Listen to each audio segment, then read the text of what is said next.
They are making a difference. On 938 Live. Respect Our Rights is a campaign by researchers at the National University of Singapore Centre for Culture-Centred Approach to Research and Evaluation, also known as CARE, and comprises a series of documentaries and multimedia advertisements that explore the plight of maids here. I caught up with the director of CARE, Professor Mohan Dutta. So respect of rights begins with a very simple idea, which is to put those that are disenfranchised, in this case, the foreign domestic workers, at the heart of storytelling. So the campaign really emerges from them talking about their lived experiences, and from that deciding how to go about changing the kinds of challenges that they face. Right. So how do you put that into practice? Are there stories being told online? So it begins by them forming an advisory board, which shares their stories primarily through in-depth interviews that we conduct. Based on these interviews, then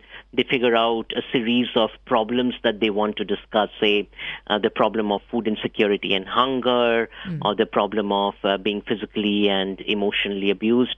And then, once they prioritize these problems, they construct a series of stories about them and around these issues that are then recorded, and then these are posted online.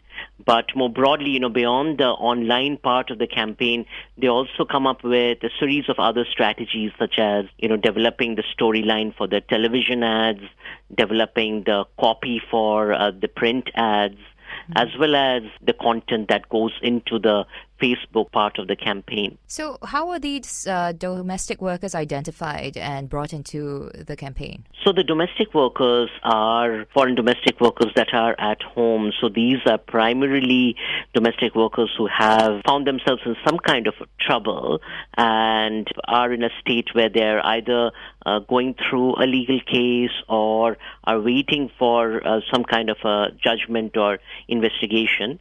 And then the advisory board specifically is a subgroup of domestic workers from that bigger group that are interested in working on this and want to work with us through a longer period of time. Are these isolated cases, though, if they are already in that situation, or are they representative of the whole foreign domestic worker population?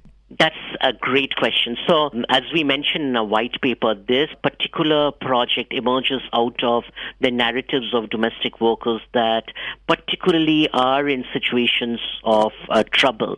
That number, of course, though, is not a very small number or not a number that can be ignored. Having said that, of course, our next step of the project is to build from this first study to actually start sampling a broader population of domestic workers, which we have already started in terms of conducting in-depth interviews, and then we have a follow-up survey coming up as well. So what are the bigger problems that the foreign domestic workers face here? So, if you look at, and again, the sampling question that you brought up, I think is an important question.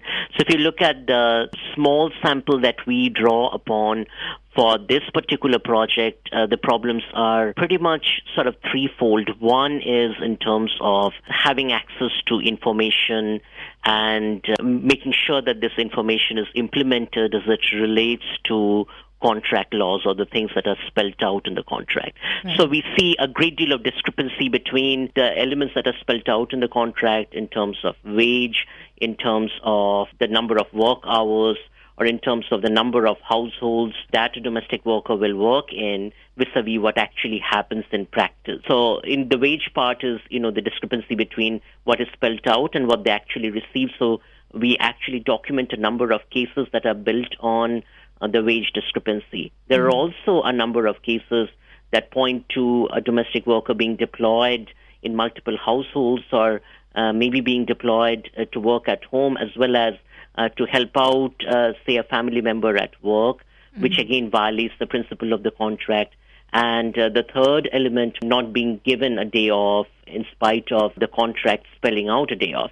And overarching on top of all of these is this idea that for many workers, they say that they don't even have the time to read the contract when they're asked to sign the contract, or in many other instances, they don't have a copy of the contract with them. I mean, these are the very apparent problems. They're very much on the surface, and it's great that we're working toward trying to reduce them or eliminate them. But have we identified any fundamental problems, perhaps in the attitudes of even the way we hire foreign domestic workers here? Yes, absolutely. So overarching or underlying issues that we talked about is a broader issue of rights. So something that emerges consistently across the stories, and this is not only consistent in the stories of the foreign domestic workers who are in situations of trouble, but also in the other interviews that we are doing, is this idea that domestic workers want to be respected as workers. They articulate this notion that there is often an overarching attitude that a domestic worker, because she works in the home space, is really a third-class citizen, is really more like a slave. So there's not really a dignity given to domestic work as a profession or as I say, a line of work.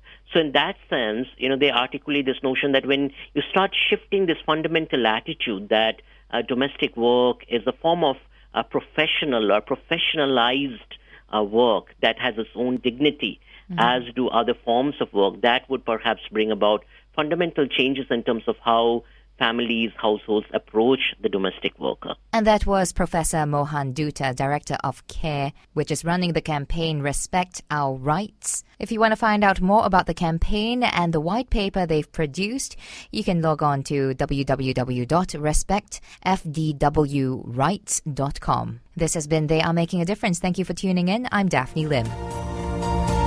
They are making a difference on 938 Live.